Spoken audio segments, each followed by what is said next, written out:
All right, so I'm going to talk about how and why to build an automated theorem prover. I'm going to concentrate on the how. My why is just for context, and we're going to try to move through the why quickly, but I did want to give you some background about why to do this. And I see this as a process of demystifying logical inference, which I think is a bit mystifying for a lot of people, including myself, before I started on this effort. This is also a tutorial. It's not intended to present research. It's just presenting stuff that's already quite well known, but maybe not quite well described. And lastly, it is joint work with Professor Stefan Schultz, the creator of the Theorem Prover. Couldn't have done this without Stefan. I mean, all the ideas, all the algorithms are really his. And my contribution is really just in explanation, framing, and testing. So first, motivation. I'd ask people to, if you have any questions, save that till later so I can get through it quickly and move on to the nitty gritty of how to do this. I'm going to talk about algorithms, give an example inference step-by-steps to explain what's going on. I'll talk a bit about the architecture and the data structures and have a few concluding remarks. So first, what is this? What is this theorem proving thing? It's that we know some things about the world. We believe we can encode some of those things in a particular computable mathematical logic and then run a theorem prover to answer questions and get explanations. And we hope that this process of asking questions with the theorem prover will have some predicted value, right? We can take the things that we know, ask a question, and have the theorem prover plus the theory tell us something that maybe we didn't already know about the world that is true or at least reasonable. Why are we picking first order logic? Well, it's my contention that anything less than that leaves just too much knowledge implicit. If you don't have an expressive logic, there's too many things you simply can't say in the context of that, hopefully provably complete and sound logic. We also want to be able to get explanation, right? If you're doing any sort of reasoning that has a legal context to it, say European GDPR rules, you're actually going to have a requirement to be able to explain what the computer did. And theorem proving gives you a very rigorous way to do that. A second point is I've often gotten the comment that this stuff isn't common. People are communicating, writing something down. They don't really use or need to use an expressive logic. You can get away with something easier. So I decided to try to disprove that. So I did a little study where I took 7,500 sentences combined from the Brown corpus and the corpus of contemporary American English, tried to label those linguistic constructs that were indicative of requiring quantification or negation or statements of attribution or belief, things that are at least first order logic beyond. And I found that about 45% of the individual statements required at least first order logic. And that, of course, is individual statements. If you try to create a coherent thought or an argument or a discussion about something, it's inescapable, I believe, that you're going to have to use at least a first order logic to say anything non-trivial about the world. Another couple of characteristics of first order logic, it's sound mathematically. I can't derive anything false from true premises. Gödel numbering enthusiasts, please hold your fire. I'm aware of that, but apart from that, it is sound. And complete also. We'll find an answer with this proof procedure, at least in infinite time. Of course, that's not great. You'd like things to terminate in finite time. And the good news is modern provers, most of the time, albeit this theoretical limit, most of the time they do terminate and they do give you an answer pretty darn quickly, even on fairly large theories. Why do we want to do automated theorem proving? Well, computers don't understand the things that we know about the world. I'd like to create a dictionary for computers to read where there's some shared understanding of concepts or terms and where the computer can explain what it does in a way that mirrors what humans would do and shows that they actually have some, in quotes, understanding of the same concepts. And doing question answering with explanation of deductions is potentially very powerful. And then finally, I have obviously personal interest because I am the creator of this sumo theory. It's a big theory. I want to do practical stuff, using it to answer questions or verify data or all hosts of things where I need to do automated theorem proving with that theory. Why do I want to create another prover? Well, understanding ATP, I think, is pretty hard. And it certainly was for me prior to this engagement with Stefan Schultz.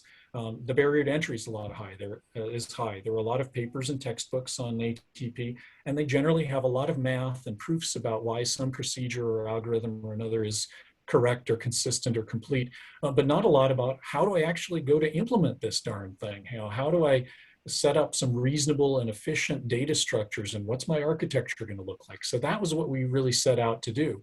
And I also feel like if more people understood the guts of what theorem proving was and really how it was so different from many other ways of, say, doing textual entailment or machine learning based kind of one-step inference from a pattern to a conclusion, if people understood this process of automated deduction, maybe more people would use it. And remember the heyday of AI where everybody was hot on using this thing, which is still very useful and has some distinct competencies from a lot of the things compared to a lot of the ways that people are doing AI nowadays. So our process was, I was thankful to be able to engage Stefan Schultz in this effort. He's been a friend and colleague for a long time. He writes one of the top performing first order logic theorem provers as measured by the yearly CASC competitions. I'll talk some about that later. So Stefan wrote an original Python version of our demonstration prover. And what happened was I followed along with him. We did some pair programming essentially, where I re-implemented his algorithms in Java, asked him lots of questions. We had weekly phone calls or video calls so that I could learn what he was doing and why and how to replicate it myself. And so our goal was ultimately to explain theorem proving from a programmer's perspective, not a logician's, because there's lots of books explaining this from a logician's perspective. Okay, so that's the why. Now let's get into the how. First, the core algorithms. The core algorithm really is resolution theorem proving. It is a fairly simple rule. So here I've just got some really simplified notation. It's sort of propositional, right? There's no variables, just A, B, C, and D all stand for something that's true in the world or that you've stated are true in the world or not. And there are two formulas here. Either A is true or not B is true or not C is true. And then a second statement, not A is true or D is true. This is how you read these things. And if the resolution rule looks for two literals, that's the letters here, of opposing signs. So you want to find in your collection of knowledge, you want to find an A and a not A, and then you can apply the resolution rule, the resolution calculus. And it's really simple. A, sort of if it unifies with not A, then those two, poof, they disappear like matter and antimatter in a science fiction way, and you're left with everything that is not A and not A. So these two statements resolve, and you get not B or not C or D is your conclusion. You've learned something new about the world. You've had through an entirely syntactic process, mechanical process, the computer has now told you something new based on some facts you already know. So that's really all it is. Everything else is in some ways a detail. Now I'm going to give you all the details. So let's do an example, maybe that's more meaningful than just these simple logical symbols. So let's say we've got a proposition A, we want to ask whether it's true. What we're going to do is refutation theorem proving, or proof by contradiction. And this is the way all these modern FOL theorem provers work. We assume the opposite of the thing we're asked, and then we attempt to find a contradiction. So through this sort of assume the opposite and find a contradiction, we've got a nice mechanical process for the machine telling us irrefutably why the thing we've asked is true or not. So in a concrete example, let's say we have a predicate blue. So blue says that something is blue, blue of my car, so my car is blue. And we might also have a rule that anything that's blue is also attractive. So blue of X implies attractive of X, where X is a variable. And maybe we want to ask, is my car attractive? So we start off by negating that. We say, my car is not attractive. And from the fact that my car is blue and that blue things are attractive things, or if we instantiate the constant my car in for X, we can say the fact that my car is blue implies that it's attractive. Then those two facts together, all we have to do is match that my car is blue and the premise of the rule, which is that my car is blue. We can conclude that my car is also attractive. But remember, we just asserted the opposite of that. We asserted that my car is not attractive. There's our contradiction. And if we then rewind our process of finding that contradiction, we've got a proof for why, in fact, it was true. Right? We've created a contradiction by asserting the opposite of what we believe is true. And if that yields a contradiction, then we have a proof. All right, so that's maybe a little convoluted, and why some people don't really like refutation theorem proving. It's a little counterintuitive, but it is straightforward, mechanical, and truth preserving. And so those are the important things here. They give us what we want, a way to answer a question through a mechanical process. Now, in order to get to the things that we need to manipulate, all modern provers also go through a step called clausification, where we take the language of first order logic that has 7 logical symbols plus equality sometimes, and reduces their number. Because if we can reduce that number of symbols, we've got a way easier problem to solve with our software. So in order to get started, we do this process of normalization. We create conjunctive normal form, which only has 3 logical operators plus equality, and, or, and not. It has the added benefit that by the time we're done with this process, we've got a very flat structure, a nice fixed hierarchy. We've got clauses, sort of our statements about the world, and clauses are sets of literals. I'll talk about what a literal means, and then literals in turn have terms, constants or variables, or functions. And it's just simpler to write a prover with fewer operations.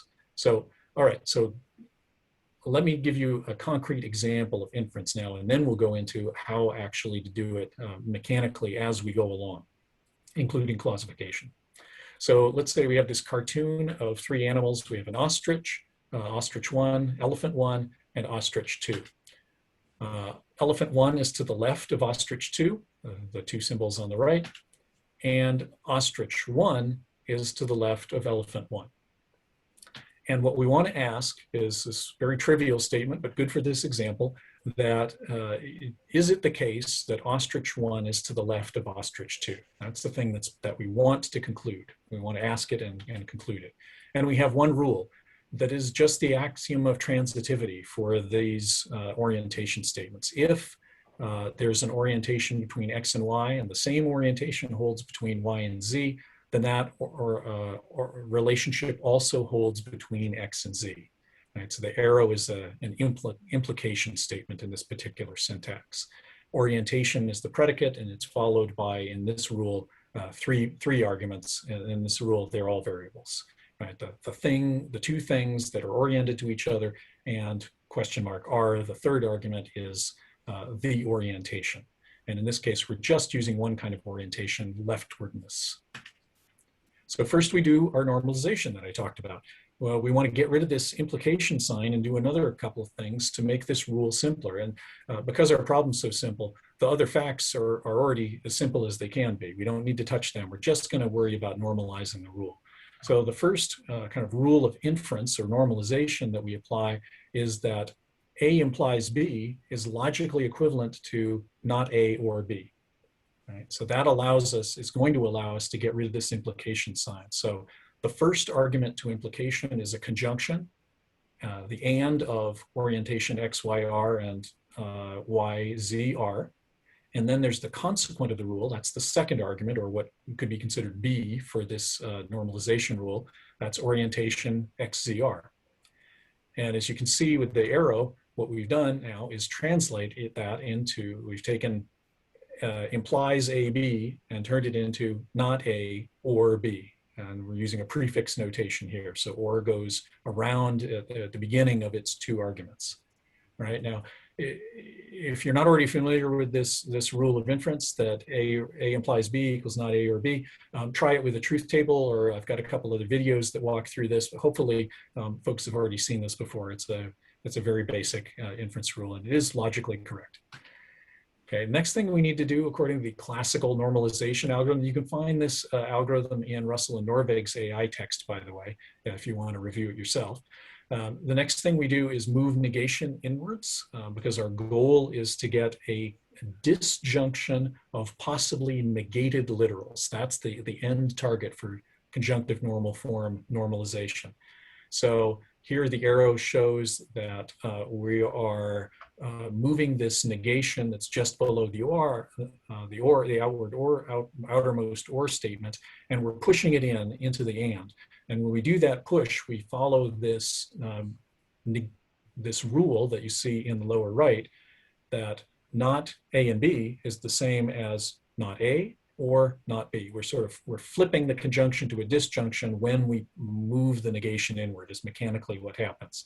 So we wind up with a disjunction of two arguments, and that first argument is itself a disjunction of two negated literals, not orientation XYR, not orientation YZR. And then the second argument to the outer disjunction is the orientation XZR. There are 4 more steps that we don't actually have to follow in this example, but again are detailed in Russell and Norvig's book. Things that only apply if we have quantifiers, which we don't in this particular statement. We'd want to standardize our variables, move our quantifiers left, scolemize is a technique for getting rid of existential quantifiers, and then we want to distribute our and or our conjunctions over our disjunctions, because we want to wind up again with a disjunction of possibly negated literals. And then the last thing that we do actually need to do is flatten any nested conjunction to disjunctions. In this case, we have a nested disjunction. We have an or of another or. And so instead of a hierarchical sort of tree of ors where there's only 2 arguments, we can have a single or that has 3 arguments. And that's what we wind up with in the lower left-hand side. Great, so we are done with normalization. Now we can actually get started on the kind of the meat of theorem proving, if you will. So we've got 2 statements, a transformed rule that's now just a large disjunction, and we've got our original query that we're trying to find out whether ostrich 1 is indeed to the left of ostrich 2. But remember, of course, we're doing refutation theorem proving, so we have to do a negated query. So we negate our query. There we are. One other thing that I need to mention is unification. Anyone who's done Prolog programming, of course, is intimately familiar with this, but briefly, it's just the process of trying to see if 2 statements match. And they can match if they have an identical number of arguments, if arguments that are instantiated or that are constants match exactly, or if we try to match a constant term with a variable. Right, so that's what you see depicted here. We're going to start out by trying to match the premises of our rule, essentially, and match them with the facts that we know. And if we were to do that here with this pair that you see with the 4 arrows, orientation matches perfectly, and we get a substitution set of X becomes element 1, or elephant 1, Y becomes ostrich 2, and R becomes left. You can see that variable pairing with constants at the lower right. Okay, so we're just pairing these 2 literals that you also see replicated in the middle of the page on the right. And there is a key requirement that there are no syntactically shared variable names. So sometimes you have, in practice, you wind up doing variable renaming to make sure that syntactically all these variables are distinct. But they are different statements, and the scope of variables is within a statement. So even if they were to share variables, they wouldn't in reality, they would just look like they do. But to make the mechanical process easier, we just, in practice, always rename our variables. Here I won't do that because it just, I think, adds confusion. So just, I've already ensured that the variable names are in fact distinct. So another thing we need to worry about is, what do we try first? This is a search problem. So in the simplest version of the prover, we're just going to pick the first statement that comes into our hands and see if it resolves with anything else. So we wind up with sort of 2 lists, one that we call to be used, and the other is the rest of our knowledge base. And we put everything in the knowledge base, and then we initialize our to be used list with the negated query. And that's what we're showing here. Our negated query is to be used. We've got our transformed rule and our two statements in the knowledge base. And our goal is to find a pairing between the thing that we pull out of the to be used list and a negated literal that also appears unnegated in the clause that we're concerned with, that we've pulled out of the to be used list, or vice versa. We look, if we've got a negated literal, then we search for a positive literal. Right. And in fact, here, there's only one option. We can't get a resolution out of the two statements in the knowledge base, only the original rule, and just one part of the rule. And so hopefully you can see how we've got one positive literal in the disjunction, that is the rule in the knowledge base. And in our to be used list that we're focusing on, we've got a negated version of that literal. They unify, and with the following substitution for x, z, and r that you see at the lower left. And great, then we've satisfied the condition of the resolution rule. And we do the substitution all the way through the rest of the rule, right? So we had values for x, z, and r, but not for y. And so we go ahead and we instantiate all of those substitutions, except for y, which we don't have any information about. And we get the following. Now we've got our negated literal and our positive literal, and poof, matter and antimatter cancel each other out. Those go away, and we're left with this statement in bold at the upper right. And that becomes the result of our resolution. So we actually move it then into our to be used list, and we go through this process again. See, we have a disjunction of two negative literals and to be used. In our knowledge base, we have two positive literals that we can test to see whether they unify. Let's pick the first one. Could have picked the second one as depicted by the gray arrow pairing, but we're just gonna start with this one that's in blue, see if they unify. We do have negative and positive literals. Ostrich 1 is the same as ostrich 1. Question mark Y matches with elephant 1, and left matches with left. So they unify, great. We do the same thing of doing the substitution for Y. Y gets elephant 1, there it is on the left. And now these two cancel each other out, and we're left with the following. And well, what do you know? We've got a negative literal and a positive literal. The literals are identical. We've got our contradiction. We've got an answer. And if we kept track of the inferences in our resolution rule that led up to this, then we also have a proof of why irrefutably the answer follows from the question and the facts that we know. So great, that's a whole simple mechanically processed inference in first order logic. And the way we do that is with this simple architecture. This is UML diagrams. Not too many people do UML diagrams nowadays, but I like it because it really gives me an overview of the whole architecture. The hollow error is a containment relation, so one class contains instances of another class. And the solid arrow is a calling relationship. So one class calls a method in another class. And this is the hello world of first order refutation theorem proving. This is all there is to it. And there's also a nice symmetry here for, I'll talk through each of these classes, but it kind of goes bottom up in containment from terms to literals to clauses to clause sets. And then the classes that do the actual work, simple proof state, res control, resolution, unification, and substitution kind of work from the top down. We start with a set of clauses. The resolution control deals with picking out individual clauses. Resolution goes through the literals and resolve them. Unification tests whether literals actually unify.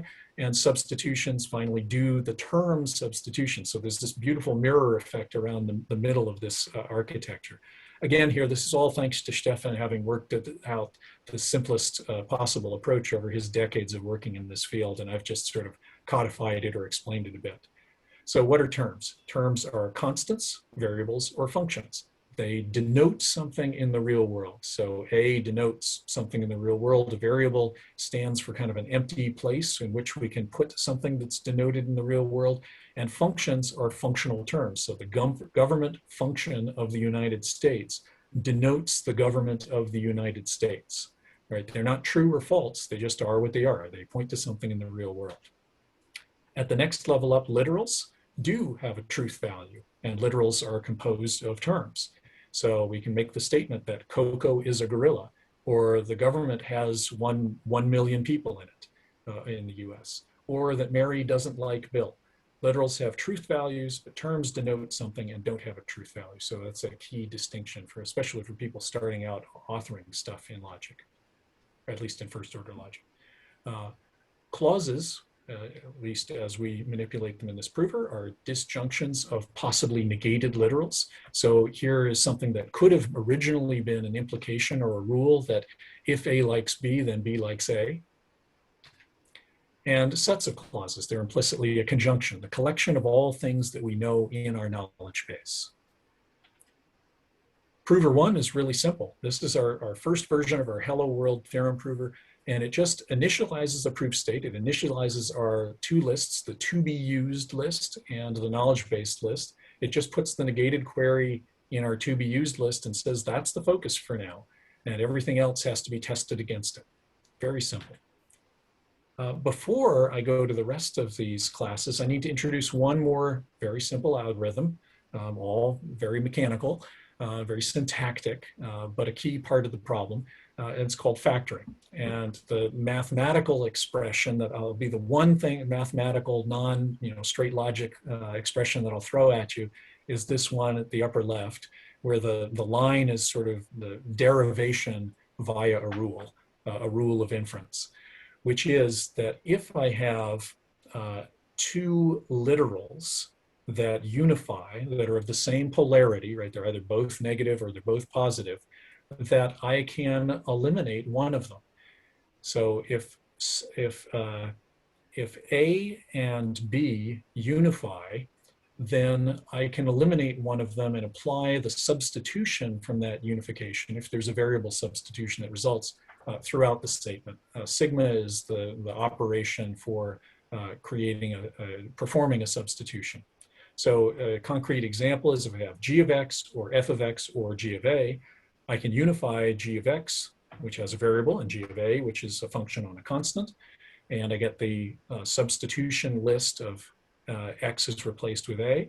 And as a result, I can get f of a or g of a. It's a simpler statement. It has only two literals instead of three. Now, this is really important because resolution, you can generate very long clauses as a result of resolving two statements and combining all the things that are left over that aren't the negated and the positive literal that are the matter and antimatter that explode and go away. And so you need to be able to simplify clauses mechanically. This gives you a way to do that that's correct and consistent. So we have, in addition to prover 1 as a sort of an action class, we have simple proof state, which just cycles through trying to pick a clause from our unprocessed or to be used list. It tries to compute factors and it tries to compute resolvents. So the factors simplify and the resolvents hopefully also simplify, but sometimes they make actually things make more complicated statements as a result. So we need both.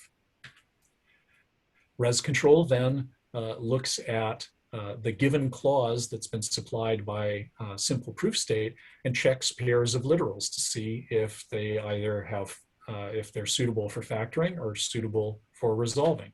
Resolution does that actual resolution and factoring of a clause with a given pair of literals for factoring, or a particular resolvent and the given clause, and it looks at their literals for doing resolution.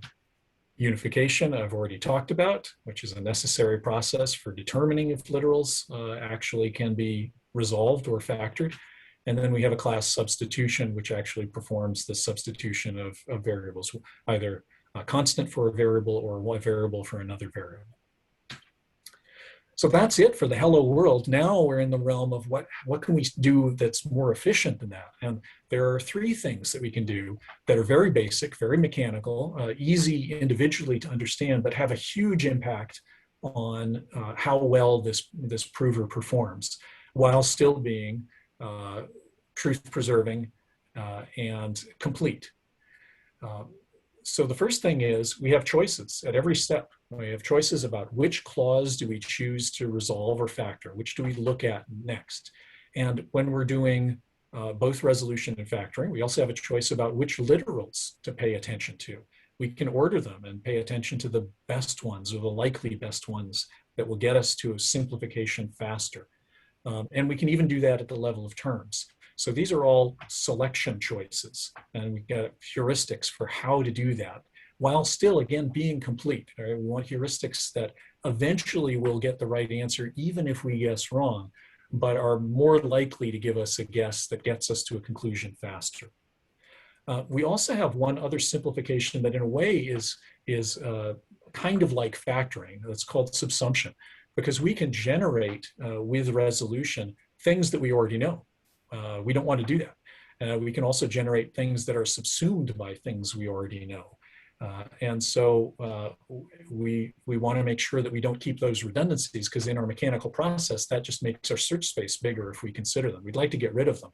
And we can do subsumption both backwards, saying, oh, we just generated something that allows us to remove more limited statements that we already know, backward subsumption. We can also do forward subsumption. We've just generated something that is actually subsumed by something we already knew before. It was not a useful resolution. So both of those directions are good ideas. Although I believe it's that backward substitution has a bigger impact. I check on that if you're really interested in the details. And then lastly, we can be smart about how we search for things. We actually, one of the things we do that has a nice impact is keeping a suggestion list in a way of literals that might resolve. So we can just look at whether it's positive or negative and what the predicate is, as opposed to all the arguments. And that gives us a quick first cut. If we know the predicate matches and we're trying to look at resolving a negative and a positive literal, then it's worth looking at the full unification of all the arguments. Right? So that's indexing. So here's our new argument, our new architecture. We've just added a few classes into our structure. One thing is the ability to backtrack. So if we're just picking and choosing which literals to look at in either resolution or factoring, we may not have to consider everything. We want to be able to fail fast and fail partially without considering everything if we're doing this kind of ordering and then deciding maybe we come back to it later. So we need a way to do that, keep a stack of possible substitutions as we go and the ability to backtrack from it. Now that we're not just going in order through all the clauses, trying them all, but looking at them heuristically, ordering them, then we need a heuristic clause set that also has a clause evaluation function that gives us a way to choose which clause to consider next for resolution or factoring. I'll talk about this more in a moment. We're also going to add in the ability to generate proofs. Right? I've talked about that we keep this track, keep track of our resolutions over time. And if we do that, then at the end, we want to be able to keep only those resolutions that led to an answer. Because we'll do lots of resolutions and a lot of them won't actually lead to the answer. They'll leave somewhere else off in the search space to a dead end. So we want to ignore those and then linearize our proof. Because we'll wind up with this sort of tree of resolutions, but we want to linearize that. So proof state helps us do that. And then lastly, we have indexed clause set, which gives us indexes into the various statements that we want to be able to work with in order to speed up our process of searching for resolvents and factors. So in heuristic clause set, I'll just talk about one of our possible evaluation functions, which is symbol count evaluation. Really simple, very mechanical, right? And we just have a call to a routine called term weight. It takes a formula. That formula then has two arguments about the relative weight that we give to symbols, function symbols, or constant symbols. We treat them identically. And then the third argument here is the weight that we give to variables. And typically, Stefan has found just empirically through all of his years of work on this, that having a function weight of 2 and a variable weight of 1 generally kind of guides the algorithm in the right direction. So just taking a look at the first example, so if the formula is f of a and b, our constant or function weight is 1, our variable weight is 1. Well, there's no variables, there's just 3 symbols. One is a real function, the other 2 are sort of degenerate, a function with no arguments, otherwise known as a constant term. And we multiply that by 1, we get 3, all right? Down in the third bullet, we have a variable x. The variable weight is 1. There's 1 variable with a weight of 1, the answer is 1, and so on, right? So, you know, not terribly exciting or complex, but really makes a big difference in how we choose which clause to worry about. We want to choose clauses that are small for some measure of small, and this is how we measure small. So you don't have to take just my word for it that this is sound and complete and that we've got a good implementation. We did a big test because we have, thank goodness, Professor Jeff Sutcliffe's TPTP, or Thousands of Problems About Theorem Proving collection, which is used every year to run his competition, CASC, the Computer-Aided Systems Competition, I think it stands for, where all the top theorem provers in the world compete, or at least all the ones that want to enter the competition. And it's great, it's been going on for a long time. And so we ran both PyRes and JavaRes over about 16,000 different problems. We ran on Jeff's star exec server farm, so it's feasible to do these. They get done overnight. For a corpus this size, if I tried to run on my laptop, it would take weeks. So, you know, big shout out to Jeff for providing this resource. And then we see a comparison between PyRes and JavaRes and 3 other provers. So one is E, Stefan's own top performing prover. You can see that it gets a lot more answers. It does a lot better than our new very simple provers. But PyRes and JavaRes do pretty well compared to Prover 9 and better than LeanComp, which are other kind of representative, not top performing provers, but they've been around for a while and they're not bad. And so this very simple implementation does quite well. And also, you know, I'm a bit of a Java partisan, so I'm going to give a plug for Java as being really a lot faster than Python. It winds up, if we compare just the problems that both systems answered successfully and look at the times, JavaRes is about 5 times faster than Python. They use exactly the same algorithms, albeit my implementation's probably a bit more awkward. You know, Stefan is just an amazing programmer. It was a privilege to work with him doing pair programming. So maybe Java could have been even better if I was as good as Stefan, but it's pretty darn good. So how long did all this take? It took about 3 months of full-time effort, and we started this work way back in 2011 or 2012. So I tried to go back over our email history to remember exactly, you know, was I working on this full-time or half-time? How much time did I put in? Because then I had to make a living after a brief start on this, and my attention went elsewhere, and I put it on the shelf for a while until the pandemic gave me a big opportunity to really devote full time on this, to finish it up over about a month and a half. So I estimate that I had about 3 months of full-time effort doing this. So I think it's really feasible as a semester, possibly 2-semester course, especially if you did a semester on writing logic and, you know, the fundamentals of first-order logic, and then did a semester on just, you know, implementing a theorem prover. And that's actually what Stefan does with his own students.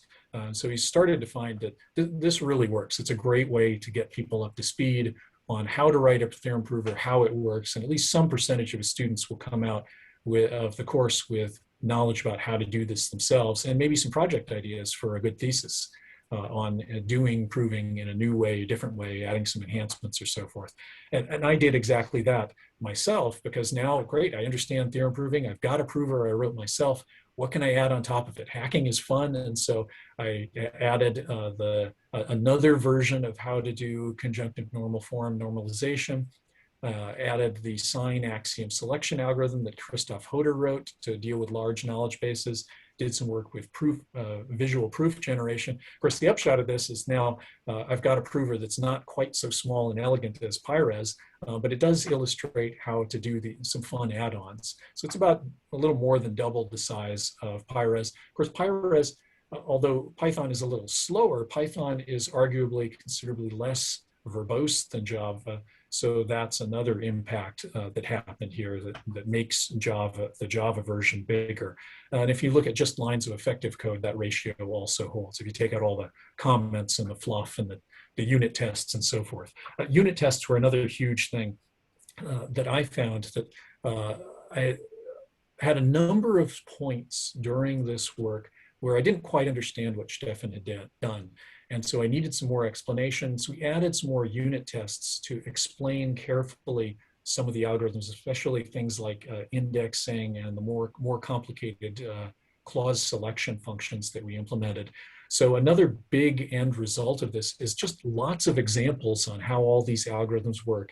And the examples are implemented as unit tests, both in Python and in Java. So I'd like to think that's a substantial practical contribution to this area. What is a unit test? Oh, sorry, unit test is just a test that you write to make sure a portion of your code worked well. Right, so it could be you write a routine. This follows in Lisp as well as Java and Python or C++. You write a routine that tests with an example to see if some portion of your code gets the right result. And both Java and Python actually build this into the language. So you have unit test suites. It's a practice, kind of a standard practice, I think, in modern large-scale software development and industry that I had a team that really turned me on to this in using the JUnit framework for Java.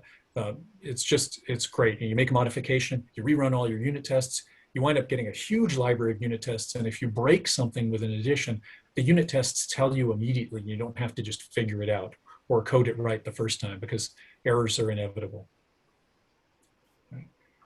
So I think the conclusions are it's feasible for a novice like myself to write an ATP system, albeit I think you need to have a pretty solid grounding in logic. You know, I've been writing logical statements in Sumo for 2 decades, so it was really comfortable for me to write examples and test them and so forth, even though I was brand new to the process of automated theorem proving. It performs pretty well, even a pretty simple system, at least compared to older FOL ATP systems. One big thing that we lack is the superposition calculus for equality. That was a game changer for efficient handling of equality, thanks to work by Bachmeier and Ganziger and Knuth and Bendix, all contributed to this. It changed theorem proving. It means it's feasible to do work with equality in efficiently a short amount of time. All the major top provers like iProver and eProver and Vampire all have it, and our system doesn't, because it would be very complicated. I'm hoping Stefan will teach me how to do superposition, and we'll re-implement this whole system again if we both have time, and it'll certainly perform better on problems with equality. And you can actually see that in our test results if you want to go over those together, maybe offline. Another conclusion is faster languages help. Java wound up being better, not because the algorithms were better, just because Java was faster, because of the bytecode compilation. And so certainly C++ or C implementation would be much faster. And that's why Vampire and eProver are written in C and C++. So, big thanks to Stefan. Couldn't have done this without him. It was like having a PhD advisor. He tutored me through all this. It was just fantastic and loads of fun. I learned a lot. So thanks Stefan. And I'll just conclude here with some links here. The first link is to my main research site where I post Sumo and links to Sumo. Then we've got 2 GitHub repositories. So my repository is Ontology Portal, and Stefan's is eProver. So we've hosted JavaRes and PyRes on those respective sites. You can download them and play with them and run the unit tests and see how they work, and also run them over the TP-TP problems, which is really, really fun to do. I've got lots of YouTube videos trying to explain all this stuff about ontology and theorem proving, and I add more every week. I've also done a bunch of interviews, including one of Stefan recently. And if you want to see the academic paper result, Stefan did the first one of a pair here on PyRes, and we've recently submitted a paper on JavaRes. We'll see if that gets accepted. The reviewers kind of were a little skeptical that this was really new research because it is just a re-implementation of PyRes. So we'll see if they like it and if that gets published. So that's it, and I'm open to questions. We'll pause the presentation here and return in a subsequent video for the questions from the audience.